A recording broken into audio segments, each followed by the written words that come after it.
Sairam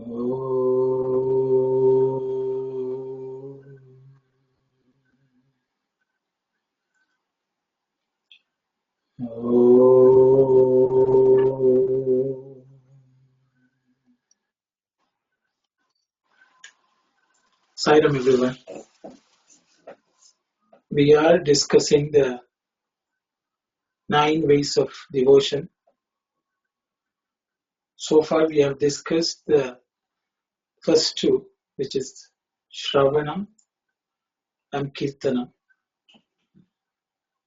Today we will continue on with the others, please. Sairam, I will ask Sister Kalyani to read the sections, please. Sairam.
Sairam, Kalyani, I can't hear you.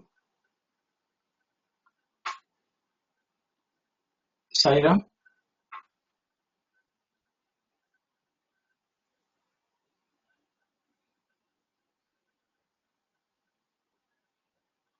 Hi, Ram. Sorry about that. Are you able to hear me? Yes, but there is some feedback. I think you have to. Okay, go ahead. Yeah. Sorry, I think I'm going to have feedback. Maybe somebody else can read it. Okay, I Something's will wrong read with it my audio. again. Okay. Sairam. Vishnu Smaranam. Prahlada is the supreme example of the devotee who always centered his thoughts on Vishnu, regardless of whether he was subject to pain or pleasure. Namo Narayana was his response to every ordeal. He was ceaselessly repeating the names of the Lord without any concern for the tortures to which he was subjected by the demons deputed by Hiranyakashipu. He was neither afraid nor distressed. Prahlada was fully conscious that the body composed of the 5 elements was perishable, while the indweller was eternal. Hence, he did not care what happened to the body. All his thoughts were ever concentrated on God. So as you can see, Swami is holding up Prahlada as the example for the path of devotion, Vishnu Smarana, or the remembering of Vishnu, or the all-pervading Lord. I will open up for participants to share any thoughts, impressions you have on this, or any questions, I guess. Saira. So I'll go. So I want to say that Vishnu Smaranam, it applies to us like praying even during good times and bad times, during times of pain and pleasure, as mentioned in this paragraph, in this section. I guess this can also apply to other religions as well.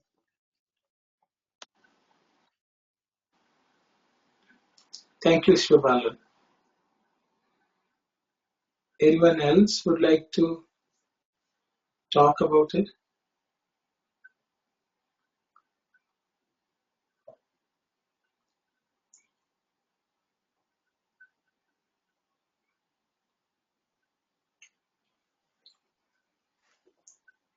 Hi Ram.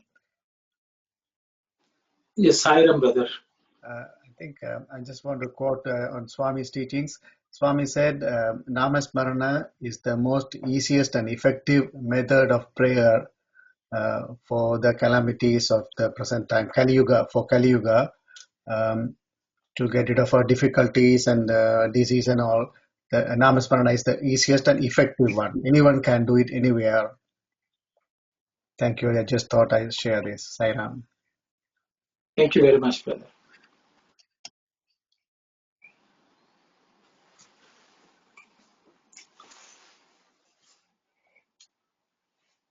I guess if no one has something to say, I will. See, there is in the. Please go ahead. Sairam to all. Let me say something on this Prahlada. Why Swami is bringing Prahlada into this topic. Prahlada learned the devotion from sage Narada when he was in the womb of his mother, because the queen was kidnapped, and then Narada gave some for a couple of days. I don't know how long, but Narada was keeping his mother for some time. At the time, he was teaching all those devotion part to his mother. Then Prahlada learned it even when he was in the womb of his mother. So that so he became very strong on the devotion. Thank you, Sarah. Sairam, brother. Sairam, here Pragaladan is showing an unshakable faith. Even he goes through pain and torture. So that's one of the things we also have to remember, that any time of difficulties, even we shouldn't give up our faith. That's I just want to add to this story. Thank you. Thank you, sister. Hiram, can you hear me now? Yes, Kalyani. I just had a question about Prahlada. So it seems like, he was a very great devotee and a very noble and pious person. And it seems like he taught that to his son and also his grandson, Bali. But it seems like all of their piety and goodness was kind of taken advantage of by various, I guess, gods, and they were defeated because of those qualities. So I was wondering, I guess, is there an explanation for that, or why that is? I think Sairam, thanks, sister, for the question. Does anyone have something to say about this question, please?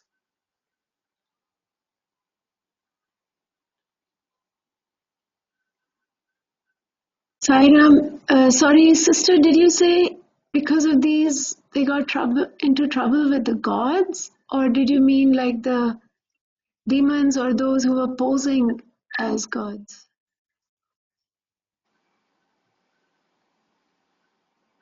So I'm not very clear on the stories, but when I was just vaguely or briefly reading about it, it seems like all of them, like Prahlada and his son and Bali, were sort of defeated by gods, like different gods.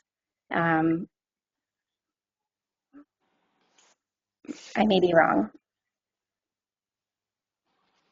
Yeah, Sister Kalyani is right. So what happened was Prahlada, because he was a great devotee and he was from the Rakshasa clan, he was ruling the world piously. Lord Indra was worried about his position.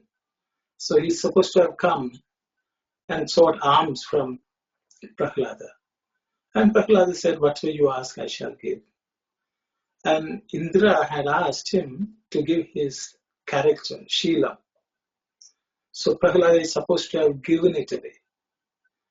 And once Sheelam or character left Prahlada, one by one, all the other good qualities too left from him apparently.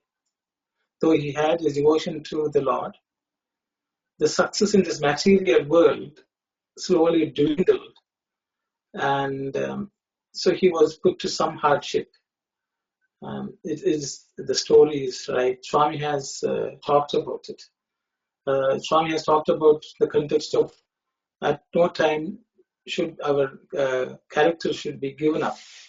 But in the case of Prahlada, because he was taken advantage of by Devendra, the king of the gods, for his own personal benefit, he seems as if he has lost quite a bit of worldly advantage.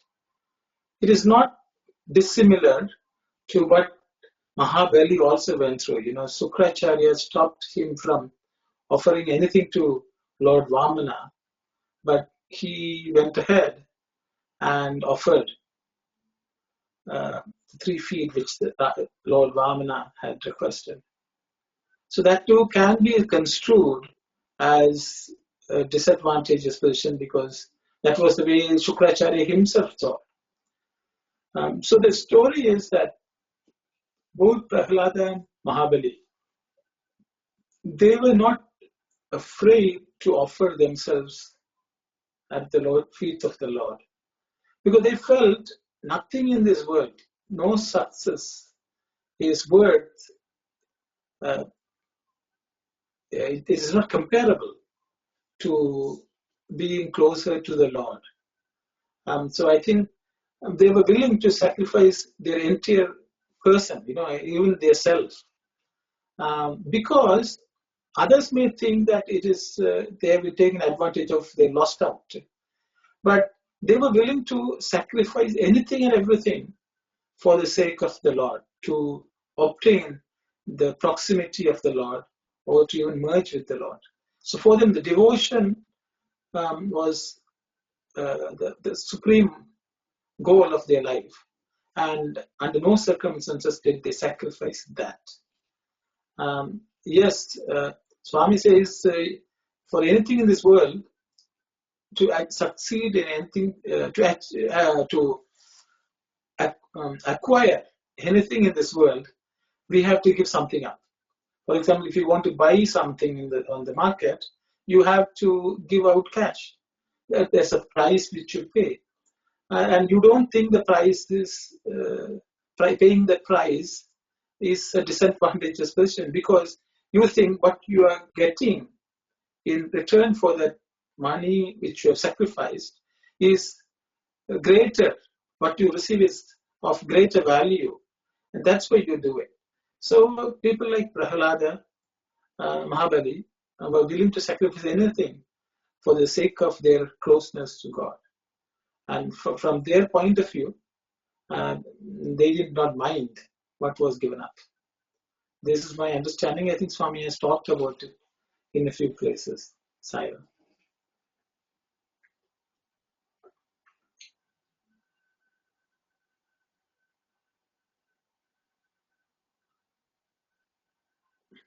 Anyone else would like to say? To sacrificing aspect, I want to narrate. I want to tell you a small incident. Like I was listening to Dr. Ganu. He built a school in Zambia because of the request of Swami. Because Swami is telling him, sell your house. He was in London and he heard about Swami, and then he went to Swami's place, and then he became more into his Christianity. He went to church all the time. He gave up all these bad habits like drinking and smoking and all those things. And Swami when he was requesting him to tell him to sell the house and build a school, he never showed a hesitation to sell the house. But we are talking about Bali and Prahlada, but there are people like Bali and Mahabali even in this stage, because if Swami asked me, I don't know what I would do, but Dr. Gal was well prepared to do that. That sort of a mentality. Swami pick up people like them to show the world there are people still around us. So we have to appreciate that quality. Thank you, Saira. Sairam, brother. Thank you very much. Anyone else would like to share your thoughts, please? Sai Ram, brother. So here the Prahladan is fully surrendered and faith with God. Only that he is showing the power of the Namasarana.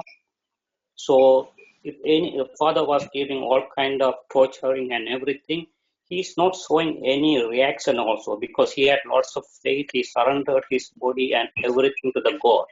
He knows when you surrender everything, God is beside you all the time. That's all I can say. Sai Ram, brother. Thank you very much, brothers. Thank you. So if there are no further comments, we can proceed to the next section, Sister Kalyan. Padasevanam. Sorry, can I interrupt for a moment here, please, if you don't mind? Yes, So, yes, brother. Bhagavan, also, I want to just remind this to all of our devotees here. Like Lord Krishna says, whoever at the end of his life gives up his body, remembering me alone, merges with me. So this is a good lesson for us, to everybody, to remember him. It's not easy to remember him at the end of our life. So we have to put it into practice every day on every action that we are doing it, remembering it, and like remembering him all the time.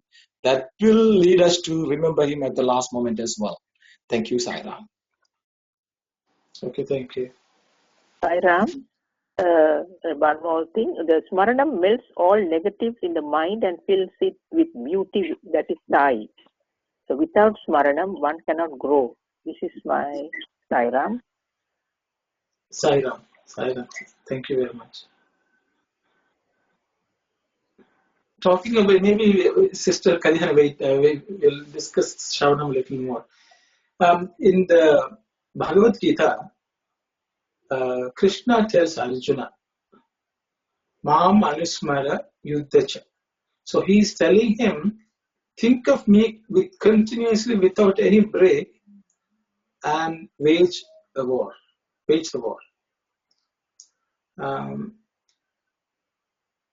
So the thing is, in the thick of the war, the battlefield, while he's fighting, can he think of the Lord? It's a question many people have. Because people say, we have to do some work, we are focusing on it, so we won't be able to think of the Lord. Is it okay? And there are different people, coming up with different solutions for that, saying that, think that it's an offering to the Lord and things like that. But Swami goes on to say, Anusmara means without any break you have to think. So that is a little extra of just Smarana. Swami says, between Smarana and Anusmarana is to think without ceasing.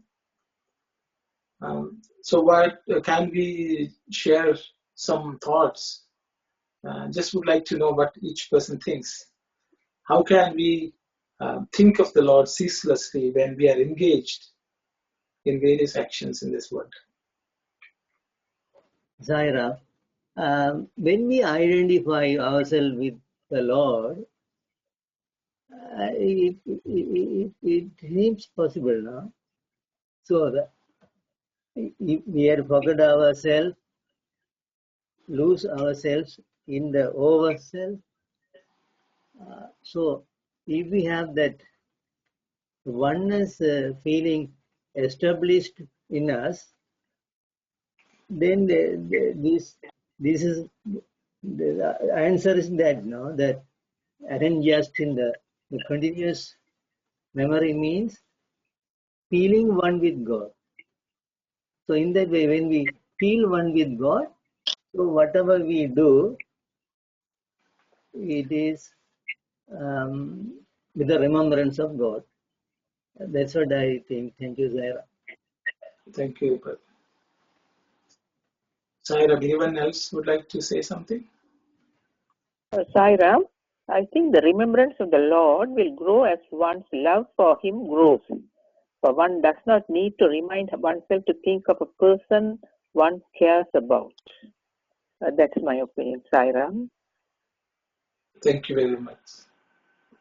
Sairam, we heard CIA, the term CIA, constant is integrated awareness. Sada Reverend Ninaviliya Rukrada, Sada Shivan, constantly thinking of God's name in every thought, word, and deed. So, whatever deed that we do it for God. That is Atma Dharma. With a knowledge of God, and every action is towards God. Sairam. Sairam, can I say something? Sairam. Uh, Yes. When doing your actions and remembering God becomes inseparable, it is possible. Okay. Thank you, Auntie. Thank you. So I think now we will go on to the next one if no one has something to say. Sairam Sichakalyan. Bhagavan. Not all devotees get the opportunity to worship the feet of the Lord. Even when the opportunity is available, most people use it for material purposes. Goddess Lakshmi, the consort of Vishnu, is a supreme example of one who dedicated herself totally to the worship of the Lord's feet.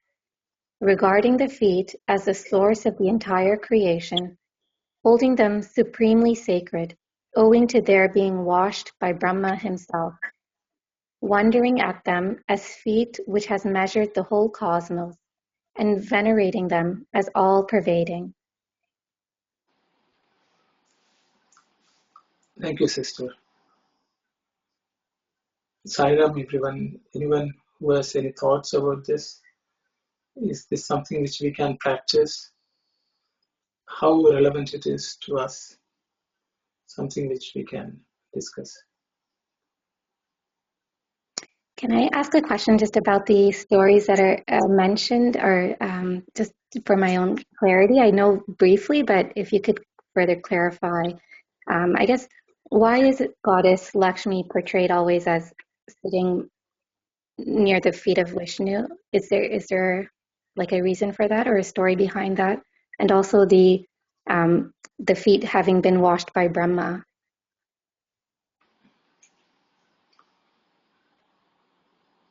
Sairam, anyone who has some comments to make about the question sister has asked?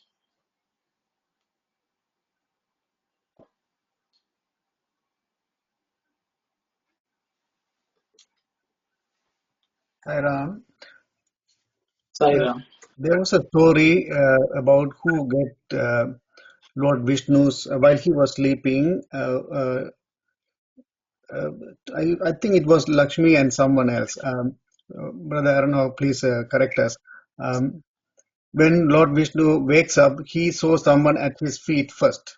So he gave his blessing first to that lady. Can you please elaborate that story? Which lady? Can you repeat? It was between Lakshmi and someone else. No, the Saira. There is this instance is described the Bhagavan that when the war is about to happen, Duryodhana went to Krishna to get the help of the army. So he went first, and he while Krishna was sleeping, so in the early morning. So the Duryodhana was standing near Krishna's head. But Arjuna went he is late, and he was at the feet of Krishna. And when Krishna woke up, his glance fell on Arjuna, and then finally there was a dispute, and but Krishna said, "Okay, I saw Arjuna first, so my blessing will be with Arjuna." Then the Duryodhana also happy, and he said, "Oh, I don't know. I need only your army." That is what the story that I remember. But what Surya Kumar is referring to, maybe this or something else. I don't know. It may be the one between Duryodhana and Arjuna. Okay, you're right. Yeah. Thank you for clarifying. Yeah. Okay. So Ram, staying this at the is feet. Bhavani. So I know it may be a little bit difficult for the modern woman. It's all about man and woman are equal. Why is the woman touching his feet like that? But it reminds me of two things. I think in the story of Mirabai, when there was a saint who refused to see her because she's a woman, and she replied to him saying, only Krishna is the only male, and every single person on earth is a female, just with respect to the Lord and the devotee, like that. So where this with Mother Lakshmi, it's the lesson for us is be humble, right? Just falling down, touching the feet is a big sign of humility. I think for some of us, even the kids growing up now, they have a big issue with, oh, I don't want to be touching anybody's feet like that. But if we look beyond that in the spiritual sense, it's to remind us constantly, be humble, be humble. Thank you. Thank you very much, sister. Sai Ram, Sister Kalyani was referring to the feet being washed by Brahma himself. There's a Annamacharya Kirtanam. It says Brahma Kadigina Padamu, which means like the foot washed by Sri Brahma himself. I don't remember the whole story, but I think it was one of the incarnations of Lord Vishnu. I think it was called Trivikrama in the Vamana Avataram, that Lord Brahma washed his feet with his palm. And in the same Vamana Avataram, there is reference to the feet which had measured the whole cosmos, because he wanted to, the God incarnate wanted space to put his feet, and one foot covered the whole earth.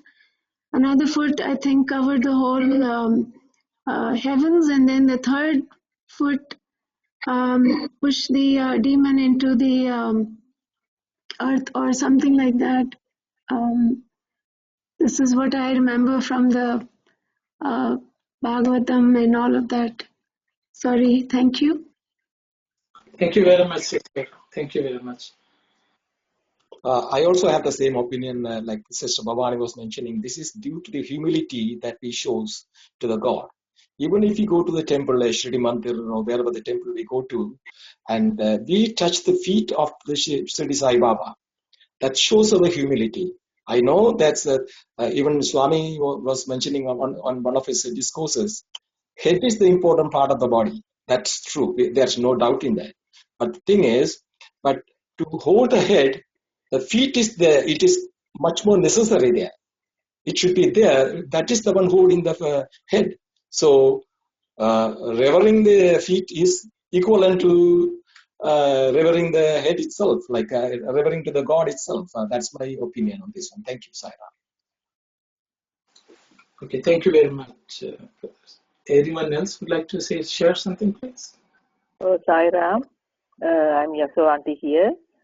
Swami says that all service done anywhere and to whomsoever reaches him alone, for he is the resident of every heart.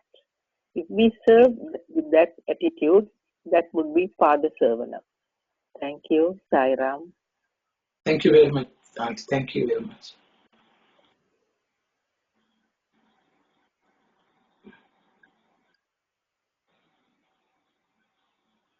Sai Ram, anyone else would like to say something, please?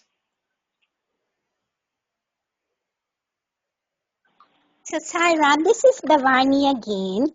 So, have you, I think we all, lot of people have seen the feet of the Lord, but have you ever wondered how many people have seen the sole, the bottom of the feet, like based on these stories?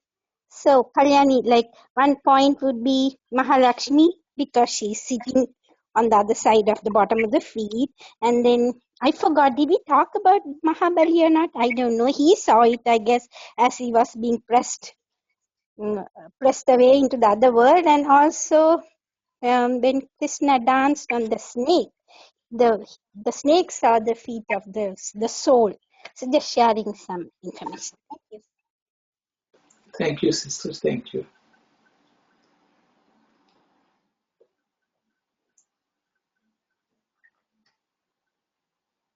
Anyone else would like to share any thought? Sairam.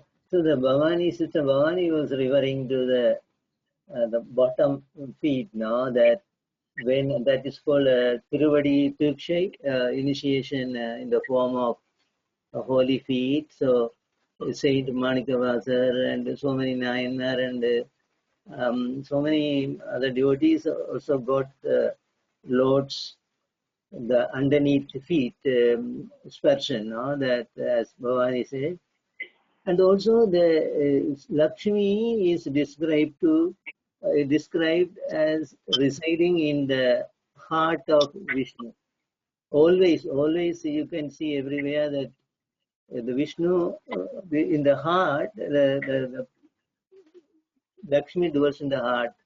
So as somebody said that, Vadasavanam is keeping the God in the heart. So there's a connection also.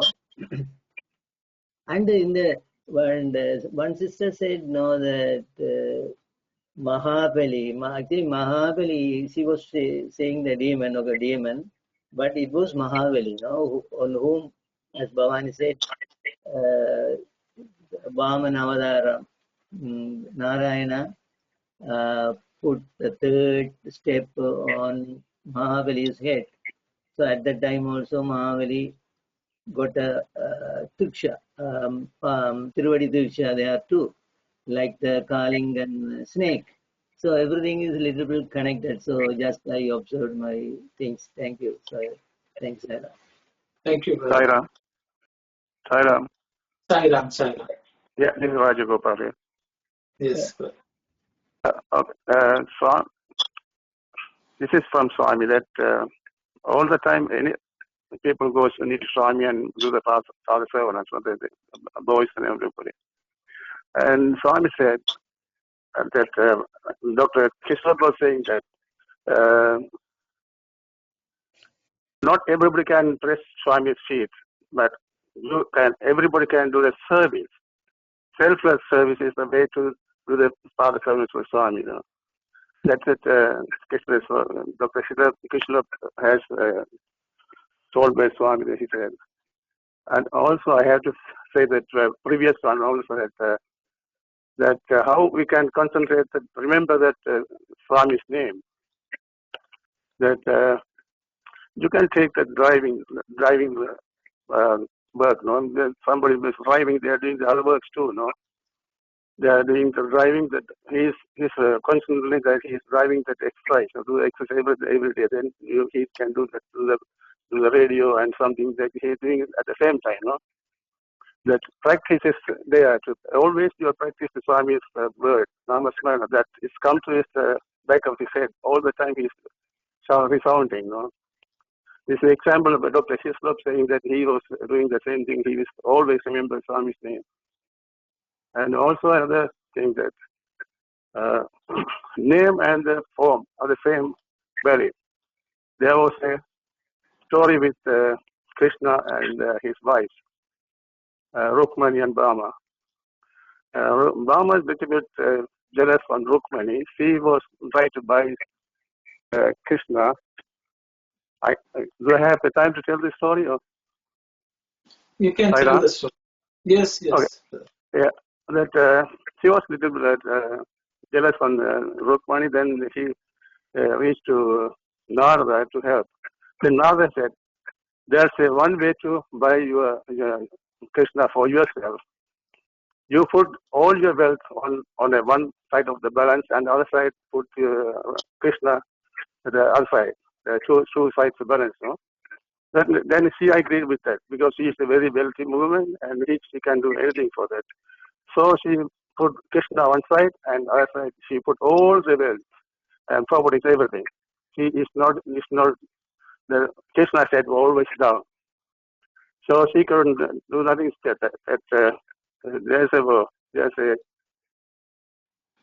She was agree with agreement with Narada. If you don't buy the Krishna, then Krishna, I am going to take Krishna myself, he said. So she was very afraid now. She that Krishna was not her or Rukmani will have somebody else. So she ran to Rukmani and tell the story. So she said, she laughed and she said, I will do that for something. And on the way, she take a clutch leaf and went there. And she say the name of the Lord, Narayana, and put a tulsi leaf on the other side. That balance came down to its balance. Then they wanted Krishna themselves again. So the name and the form is the same power. And Namasmarana is very powerful for to reach God. Thank you, Sai Ram. Thank you, brother. Thank you very much. Sai Ram, brothers and sisters, this is Ananti. When I look at this paragraph and my understanding or my take from this paragraph is maybe little bit different from the others. I think in my personal humble opinion that maybe you have to give up your ego about your intellectual ability to develop intellectual ability, and you have to develop your humility to earn the jnana, because maybe that was referred to in this paragraph by holding them supremely sacred owing to the being washed by Brahma himself. My understanding why they have brought in here the Brahma, the characteristic of Brahma here. Brahma, in my understanding, it could be wrong, but for intellectual, to develop your intellectual ability, or by the intellectual faculty, we always refer to Brahma and Saraswati. So even if you have the high intellectual ability, or even if you have the very higher level, the education or the other abilities, still you have to have the humility and the other maybe the other down-to-earth personality to earn the jnana. That's what I am getting from this story, and in my personal opinion, maybe that's my understanding. It could be slightly different, but that's what I got it from this paragraph. Maybe you have to give up your intellectual ability, and you have to be really down to earth personality, and you have to be in the head side. They always refer to as some of the brothers and sisters, they have nicely explained, very egoistic, the very heavy head. We never say heavy feet, even though whole body is is bared by the feet. We never say heavy feet, always we say heavy head. That sort of egoistic, it's in the head side, and that's why maybe the Brahma is a very always when I think about Brahma and Saraswati, it's all about Vedam and the Vedajnanam. Even by Brahma himself, he washed the feet of the Narayana, that is the Barabrahman, in order to get the Jnanam. That's what I get it from this paragraph. Thank you, Saira. Sai Ram, sister. Anyone else would like to share? A quick point to ponder. Those who studied music will know. I didn't study, but I heard. Pavanasan Sivan, later Tamil composer, is a song called Mahalakshmi Jaganmada. In there, somewhere in the middle, it says Mahavishnuவின் மார்பினில் வீட்டிருக்கும் மன்மதனை ஈந்தருளும் தாயே என்று Lakshmi. So she resides in Lord Vishnu's heart. That's one thing. And there's another Thevaram called Vedamodi Vannol Pundu. At the end it says Padam Toluvar Pavam Tirpar, which means those who worship at the feet of Lord will get rid of their pavams, which is bad karmas. Bad karmas. Sairam. Thank you very much.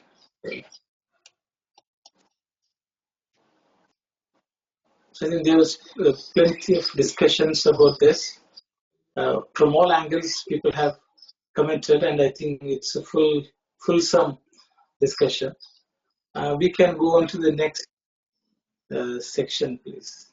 Sairam, Sister Kalpi.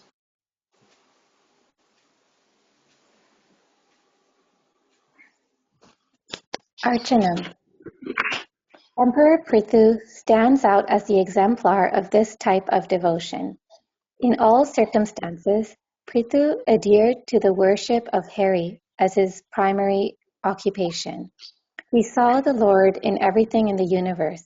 Hence, he dedicated every thought, word, and deed to the divine.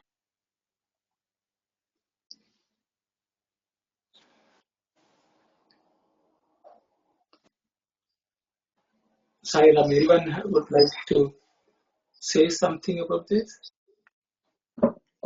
Sir, so basically, like for Buddhism, sorry about sorry about that. So basically, like in this form of devotion, I think we have to unify our thoughts, words, and deeds. I remember when we hear from Swami's discourses, I guess he emphasizes the importance of unifying our thoughts, words, and deeds. So I guess this is what this devotion is teaching us here.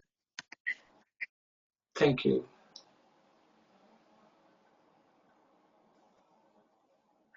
Brother Arun Saira, better Yes. you explain to us actually what is meant by Archanam in the general perspective, and in this paragraph it talks about a different way. For our understanding, you know better now you sense it and everything. So what is that? Saira, brother, I also have thought immediately when I look at this paragraph, just to add to the brother Sivada's point, what is the difference between the Namasmaranam and the Achanam? When we look at maybe the Namasmaranam also, we would be do the repeating the Lord's name, continuously without having any interruption. The Archanam also, it could be Namasmaranam too. So the difference between those two types is not really clear on this one. So that's a really good point to have the difference right in up front to know that what is really an Archanam. Thank you, Saira. Thank you very much. Sairam, somebody has something to say? Sairam, this is Vasudha. Yes. In my very limited knowledge, the literal meaning of Smaranam means remembrance. Like in Telugu, they say Smarnin Cheru, it's in memoriam of or remembrance. And Archanam means an offering, from my limited understanding. Offering by rituals, when we go to the temple, we will offer flower, leaves, coconut, whatever. But it's in a broader sense, it means offering yourself, your ego, and a mental offering. All of these actually, again, I think they're a spectrum. You can, by offering yourself, by chanting, by singing, by doing seva or service, all of these lead to remembrance of God, and the daily remembrance in everyday duties becomes so routine that it's almost like your heartbeat. Automatically, it keeps happening. Sairam. Thank you very much, sister.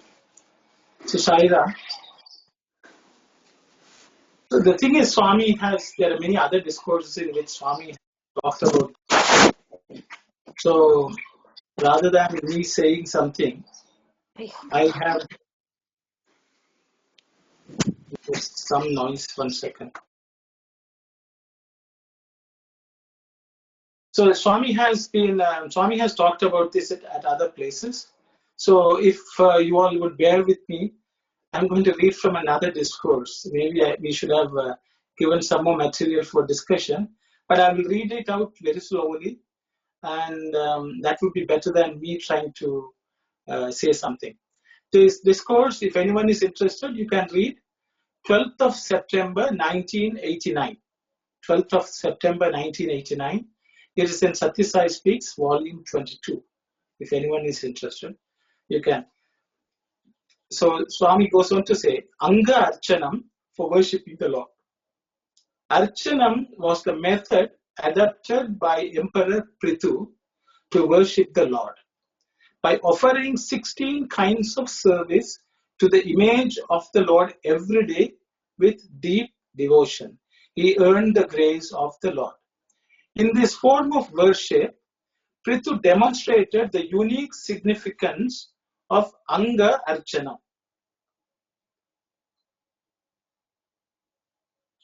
Using every sense organ in the worshipping of the Lord. Netra Kamalam Samarpayami. I offer my lotus eyes to the Lord.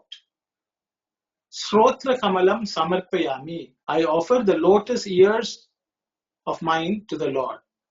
Hridaya Kamalam Samarpayami. I offer the lotus of my heart to the Lord. In this manner, Prithu regarded every organ as a lotus to be offered to the Lord in worship. Today, unfortunately, when this type of worship is performed, there's no genuine feeling of dedication of the organs to the Lord. When the mantra Netra Kamalam Samarpayami is uttered, the real meaning is that the eyes are dedicated entirely to having the visions of the Lord and nothing else. Likewise, when the devotee says, Srotra Pushpam Samarpayami, he should realize that he is dedicating his ears solely to the Lord and will not listen to anything bad or evil. The ear should be used only for listening to the stories about the divine and spiritual teachings. This should be the feeling with which the offering is made. This was the spirit in which Emperor Prithu performed Anga Puja and attained God realization. He demonstrated thereby the efficacy of this form of worship. So usually if you go to a temple, so now I have finished reading what Swami had said. When we go to the temple, we see, we ask the priest to do what they call archana. And we pay some $5 to $10 here, I guess. And the priest will take flowers and chant the names of God and offer the flowers at the feet of the Lord. So that is basically you offer something, patram, pushpam, anything, leaf or flower or fruits to the Lord. This kind of offering, calling out to the Lord, is called archana. And in the case of Prithu, he basically offered every single part of his body to the Lord. And when he offered, after that he solely dedicated those parts only in the service of God, only to listen to God, only to look at the Lord, and so on. So that is Archanam. Smaranam is in the mind you are always remembering the name of the Lord and the form of the Lord. Here, this is an active, physically active activity where you consciously offer something to the Lord's feet. This is my understanding, and this is what Swami has spoken about. So I thought I will share this. Saira. Thank you very much. It is very good that you read out and explained. Thank you very much. Sairam brother, under what circumstances Emperor Prithu did this kind of devotion? Maybe it's a background story for this one. I never heard of this story. That's why it's a background why he did this type of devotion, or any kind of background story for this type of devotion. So from what I understand, sister, I don't think it was done for any particular purpose other than the love for God. And I think it's I think he just wanted the Lord to be, close to him, and he wanted to feel close. So I think he offered whatever he had to the Lord. That's what I understand. I cannot think of anything else. Most of the devotees, like if you ask what did Prahlada want, because he thought of Vishnu all the time. The story is he was in love with Vishnu, so he thought of him all the time. All the devotees, Parikshit, why did he listen to Krishna? He wanted to listen to the stories of Krishna because it just made him happy. So I think each of us do something to please the Lord and also derive joy out of that form of worship. I think that's what Prithu did. And only such devotees who pray to the Lord, not to say, not to ask him anything, just for the love of it. I think they did, and that's why the Lord accepted them as great devotees. And I think Prithu is no exception. Maybe he liked to do Archana regularly. Then he would have thought, I'm going to do it with my full heart. This is what I understand from this. I am not aware of any other story about this place. Sorry. Because I thought because Prithvi is an emperor, that's why he could even do the archana with the gold or silver or flowers. So he's an emperor. So why he has selected this one? Maybe there would be some sort of interesting, the background story. That's why. Otherwise, it's very interesting. Even he was able to have everything. He wanted to have this type of devotion in the Anga Archana. It's very, very interesting. Yeah. Thank you, Saira. Saira. Saira. Okay, go ahead. Sairam, it's Vasudha here. From what I vaguely remember, there was a story behind this. Emperor Prithu was belonging to the Durva clan, and it was a very prosperous kingdom, but then there was a famine, a drought kind of situation, and when the famine came, the earth became barren and there was no crop or anything like that. And like you said, he had all these objects and gold and wealth, but they actually needed seeds and fertility in the soil. A big yajna was done, from what I remember, and Lord Vishnu was very impressed by the yajna, and he manifested. But I think he said that yes, all these rituals are good, but you should not injure or neglect anybody or treat all living beings in the same way, and keep your mind under control whenever you have any situation like when they had the famine. And then Prithu, the king, prostrates in front of Lord Vishnu, and then he gains this intellect. He already had knowledge, but he gains intellect, and then he starts performing this type of puja where he's actually sacrificing himself and not just offering all the gold and the precious jewels he had. Sairam.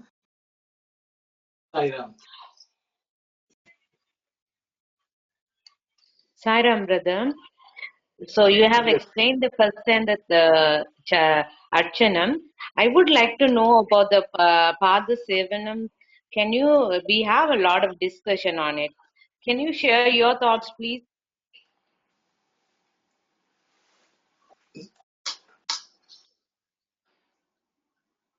So, okay, I think before I address that question, the Prithu question, in Bhagavata Vahini, there's a mention of Prithu. I will just read out from the Bhagavata Vahini. It's chapter 32 of Bhagavata Vahini. Swami says, when the downward falling wicked Veena was cursed and destroyed by the sages, when his body was churned, the first sovereign ruler of the world emerged. Because the Lord took that form, he was Prithu, the first Lord of the earth, of Prithvi. By his austerity and good conduct, Prithu saved his father from hell. He restored prosperity and morality to the entire world. He built villages, towns, and cities on the earth and ordered men to dwell peacefully in them, each performing their assigned duties in loving cooperation with the rest. Now, this is what Swami has mentioned in the Bhagavata Vahini. I think anyone who wants to know more may have to read the Bhagavata. If I find anything, I could share it with you at the next session. I will go back to the Padasevana. Sister, I didn't get your question. Can you repeat your question, please? We all the participants shared a lot of insight about the Pada Sevanam, but I would like to hear from you after hearing this because there are a lot of thoughts came out. So I would like to hear from you too. What's your thoughts on the Pada Sevanam, please? Okay, I think I will just summarize what they have said. The reality is, washing the feet or serving the feet is a very spiritual tradition which has not only existed in Hindu religion or Sanatana Dharma, it is also prevalent in Christianity and Islam. For example, in Christianity, Jesus is supposed to have washed the feet of all his disciples before his end. So that is a practice which has always been there. I think that was a practice which was done by people not even with a sense of humility, I would say, a sense of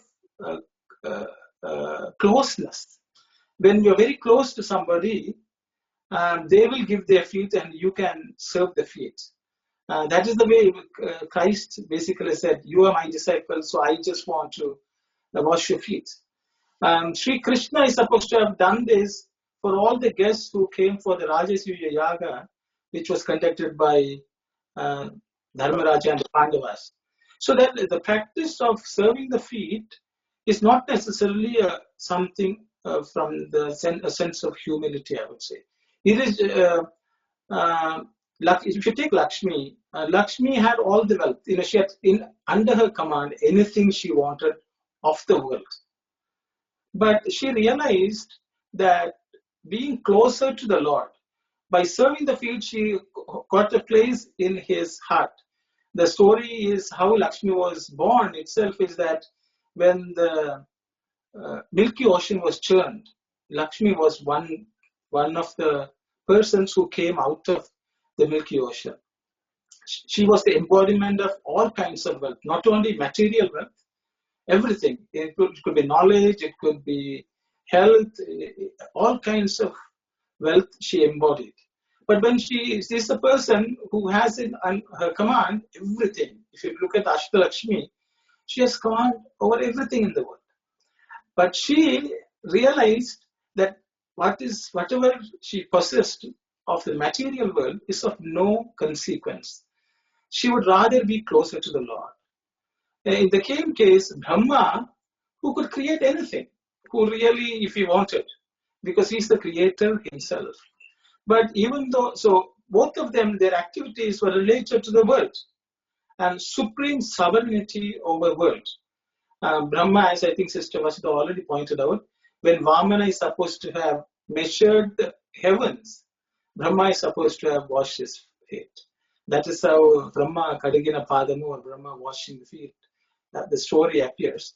But the thing is, they all showed their closeness to the Lord, and they're willing to do anything, because if you don't have that closeness, you will never bow down to the feet of a person. We had the habit of kissing Swami's feet because it was soft, and so it was out of love, not necessarily out of a sense of humility. It was just a joy to massage his feet. So I think it is a sense of closeness. It is like if when there is a baby, the mother would kiss the feet of the baby. So it is the ultimate feeling of closeness to somebody. Is, I think, serving the feet. So Lakshmi felt there's nothing else worth in this life. If you take Bharata wanted Rama to come and rule the kind of country, but if he could, because he couldn't, he wanted the feet of the Rama. So he asked for the footwear and took it on his head and went. Not out of sense of humility, because sometimes the word humility means we're already proud, then now we have to come down. None of these people suffered from that. Like Bharata was never proud. He just loved Rama so much that he wanted something of him, and he felt the feet is the best representation of Rama. So I think feet is the best part of the world, God, best part of God, because that is the one which is supposed to provide all refuge. So it is a symbol of taking refuge and at the feet of the Lord. So I think it is also said, yes, it is true that none of us may be able to do the Padaseva today. But I think if Lakshmi has done the service, we need to know, rather than running after Lakshmi, which is wealth, we should run after the Lord. Because when Lakshmi, who possesses all wealth, was running after the Lord, we need to know we should not serve the world to earn a livelihood even. We should only serve the Lord. People will say it's not very practical. But I think the Lord says, you choose what you want to do. I think those are my comments. I hope I didn't. It was clear Thank enough. you, Sai Ram.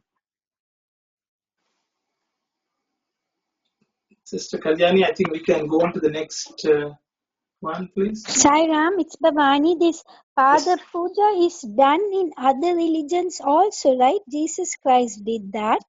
He washed Yes. and kissed the feet of his disciple. I think even the Pope does it even now. And I know in the Exactly. Buddhist tradition, they do it also. Exactly, So sister. nothing new. Absolutely nothing new. I think there is a misconception in the organization that it is Indian ritual and it is being practiced. It's absolutely not. I hope all of you understand that. I think, Sister Bhavan, it was very, very nice of you to bring up. Even the Pope washes the feet of the prisoners as a regular ritual, annual ritual. Wonderful to share. And I think this type of, unfortunately, people don't know about these things. And I think it's good to come to a study circle and discuss these things, so all of us come to know. And I think only by knowing the truth about some of these practices, we will be able to spread that knowledge among everyone else in the organization and keep the spirit of spirituality alive within the Sai organization. Sai Ram. Sai Ram, I just want to add this one, and Baba also insisted that the children pray to the parents, and they touch their feet with their head. And I don't know whether who said it, but it is said that it is the current passing center. All the parents, the blessing through some wave, through some magnetic active electronic waves are passed through the feet. Then the children, when they put their head, and they get everything, the energy and the knowledge and everything that somebody said. I don't know exactly who said, but the Baba insisted that the children daily put their head on the parents' feet and get blessing. Something that very important. Yeah. Thank you, Saira. Thank you, brother. Thank you very much. Sairam. Yes, sir. So so adding to the Bodhisattva that we had that mentioned as well. Yeah, I remember also not just Pope didn't just wash the feet of the prisoners. He also washed feet of the refugees. Back a few years ago, I remember. I just checked to make sure I can tell you. Thank you, brother. Sairam Brother Surya Kumar, you were about to say something. Sairam, regarding the Archanam, the last sentence on the paragraph, it says something about dedicating our thought, word, and deeds. Yeah, thank you. So, for example, our Saint Aware said, Palam Talidenam Pagam Parapum. So, they may represent our thoughts. Pal means white, so it's a purity of our thoughts. So, word, softness, Talithen, like sweetness in our words, or softness in our heart, like butter and ghee. So, offering anything dedicate which depicting our sweetness or unity in our thought or purity in our thought, word, and deed. Also, it can be music too. Those musicians, they offer. I heard those days in our radio in Sri Lanka during Nellur Tiruvila, N.K. Padmanathan offered Isai Archane. So those musicians, they offer music, their talent to God as part of their worshipping. So Isai Archanai by N.K. Padmanathan during Nellur Tiruvila. So I thought I should share it. Thank you, Sairam. Sairam, brother, I think when I read the section, I think Swami clearly talks, because many people pretend that they are doing Archana. For example, you said someone offered music Archana to the Lord. So when Swami says what word and deed of Prithu was offered, what he meant was, see, for example, if somebody says, I am offering this to the Lord, after that, there's no one else to offer it. So, for example, if somebody says, I am doing Archana with music to the Lord, then there's no music left to offer it to the public for a fee. Okay, but the thing is, for example, Swami says, people say, I am offering my eyes to the Lord. But he says, the people don't mean what they say, because their thought is at that point in time says, I am offering. But their deeds are completely different, because eyes are looking everywhere else, enjoying everything else. So that means you have not really offered your eyes to the Lord. Because once you offer it, so great people like Tyagaraja, so like for example, Saint Tyagaraja offered everything to Rama. The king asked him to come, he said, I don't need to come to him. Yeah. Okay, so the thing is, they don't want to offer it to anyone else in this world. They are completely offered. So that is the Archanam Swami is looking at. But people can say, I'm offering everything to the Lord, means then they are going about their life. So that means the thought, word, and deed related to the Archanam is not right, because they are not practicing what they said. So I think that is the point which Swami said. So in the case of Prithu, once he offered, that's all. He didn't have anything else to look at in this world.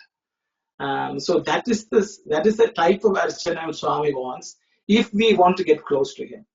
Otherwise, we can say we are doing everything to the Lord, we are all dedicating everything to Swami and all that. Sometimes we say just to satisfy ourselves, but that is not real unity of thought, word, and deed, because then we should not be serving the world. We should not be after anything else. We have not reached there, but I think Swami wants us to keep that as a goal and go, is what I can understand. And so the real Archanam is to completely offer and not leave anything left to offer it to anyone else in this world. As Swami says, full-time devotion. And that's what I understand from Prithu. That's why Swami is. It is like our Namasmarana. Sometimes we would say, oh, sometimes I'm thinking of the Lord. But we are not like Prahlada. One day we should become like that. I think that is the goal. I think that's what Swami is trying to drive home to us. Thank you, brother. Thank you, brother. Just on the point of Saint Tyagaraja, when a king offered him money, he refused it by singing Niti Chala Sugama. Exactly. Yeah. Thank you, Sai Ram. Exactly. Sai Ram, that's very nice.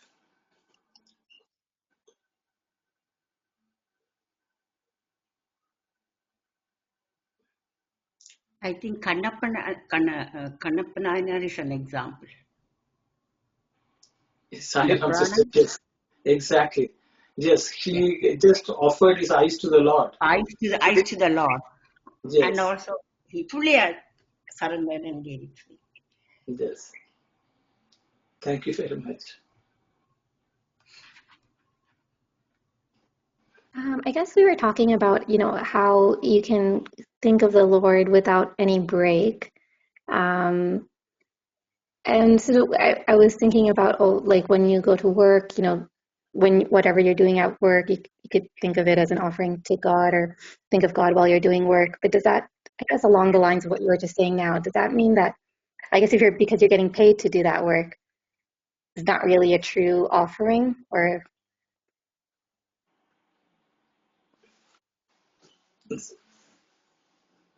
So true of it's again, can you repeat that question, sister? Because one was Namasmarana, the other one is Archanam, is it offering? Yes. Oh, well, I guess you had brought up the question during the Vishnu Smaranam slide about how can we think of God without taking any break? So can we constantly think of God even if we have to do some work? Is it possible to continuously think of God even during that work? And then I was thinking about, how to apply that in daily life. Like when we're at work, can I think of, God during my work and what I'm doing and think of what I'm doing as an offering to God? But is that really a true offering to God if I'm only there because I am getting paid to go to work? Okay, sister, the thing is, from what I understand, I think Brother Rajagopal has already spoken about it, saying that, when you are driving, you can listen to the radio, okay, something like that. So but then you can say there are some type of activity where you need to pay full attention of your mind. It is true. But we should understand that Krishna gave this instruction to Arjuna just before he started fighting in the war. And I don't think so where all your senses are required to be used, the senses. But I think there is, he had the advantage because Krishna was by his side.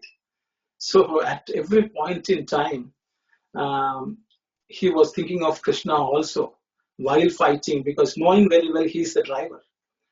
So I think all of us, our mind is thinking of multiple things at all points in time. And I think we can come to a point in life where we can actually constantly think of the Lord without any break. But the thing is, it's a long process to get to that place. But I think until that time, we can offer it to the Lord. Because in Bhagavad Gita, Krishna is talking about this. He is telling, do this. If you cannot do, like Shreya Yogi Jnanam Abhyasat. So he says, through practice only you get to jnana. Or if that is not possible, then you do sarva karma palatyaga. If not, you do, he gives about if not. There are about 6 or 7 verses where he's saying, do this. If you cannot do that, then you do this. If you cannot do this. So basically, all of us go through various stages of progress. But the most important thing is we need to know we have not reached the goal. We should not become complacent that what we are doing is okay. Ultimately, we should reach a point where we are constantly thinking of the Lord. But to get to that place, there may be multiple steps for us to get to that place. So I think we all have to decide for ourselves where we are, and we should not become complacent thinking that we are doing all the sadhana. I think that is the goal here, because all these examples Swami is giving are, supreme examples. So the thing is, until we reach that, we should never think we are doing everything right. There are still place to go. I think that is the most important thing. What you're saying is right. It's because until we develop that, we have to focus on the work at hand also. But we need to know for sure that we should improve ourselves. I think that's what I understand. I will leave it to others to comment on, please. Saira. Sairam, sorry. Sairam Rajagopal. Go ahead. Yeah. Swami said that when we are going to go for work, then first we can offer our work to the Swami. Please, Swami, help us to do my work successfully. Then do our work as usual and properly. After you finish your work, you can start Nam Smarana. When you are doing the work, you focus 100% to the work. That's what Swami says to his what he said. Thank you, sir. Thank you, brother. Thank you. Sairam, during Archanam, actually a devotee becomes more satisfied with what he or she had done to the God. And at the same time, the devotee is used to glorify God also. The glorification involved in Archanam. During he is chanting a lot of different names, not only one name, but different names. During puja time, we used to do different variety of names in order to glorify God. His personality, his action, his bravery, and all these things, beauty, and all these things is chanted. So that is actually during that time, the devotee becomes more satisfied with what he has done or he or she had done, and so he is become elated. The devotee get some elation. So that is the full satisfaction is achieved. That is my humble view regarding this Archana. Thank you. Sairam, brother, I would like to add to Sister Kalyani's question. Swami also several times indicated that work is worship too. So if that is the case, even the work, whatever the work we do dedicatedly, that is also would be considered as worship or one of the devotion. That is my humble opinion. Thank you, Sairam. Thank you very much, sister. Sairam, I am not going to take time, but Brother Arno, you better tell us next time about the Bhagavad Gita shloka that Bhagavan always indicate, Ananyas Chinda Andoma. So that I think the 9th chapter, 13th or something. So here, when he explained in the Gita Vahini, he categorically clearly says that. So the Ananya Chinda will happen when there is Ananya Bhakti. Ananya Bhakti is explained that feels oneness with God. Now, I started in the beginning also, I mentioned this aspect. So when we feel ourselves with one with God, then that is the Ananya Chinda according to the Gita Vahini, that place. Please refer to this next time and explain that sloga, please. Thank you, Sairam, brother. We're definitely. Sairam, if I can quickly add, sister was saying work is worship. Exactly. So, Seivana Tirunda Sai. What we do with dedication perfectly when we do it, God's grace is built into it. More than pay, God's grace is also there. So work is worship is worth mentioning again. Thank you, Sairam. Thank you very much. Thank you very much. Sairam, everyone. I think it's about 4:50. One more, please. Seyyum tolile teivam. Okay, thank you very much, brother. Sairam. I think we can. It's a wonderful discussion today. Such a good participation from all of you. Very elevating thoughts. I think all of us have something to take away from today's discussion. We will continue next week with the rest and maybe some of the points which have been thought about Ananyas Chintayodam. We will discuss next week. Sai Ram, everyone. We will close with Samasta Loka and Shanti Shanti. Om Samastaloka Sukhino Bhavantu. Samastaloka Sukhino Bhavantu. Samastaloka Sukhino Bhavantu. Om Shanti Shanti Shanti. Jai Sai Ram. Sai Ram. Sai Ram. Sai Ram, brother. Sai Ram, Sai Ram. Sir. Sai Ram.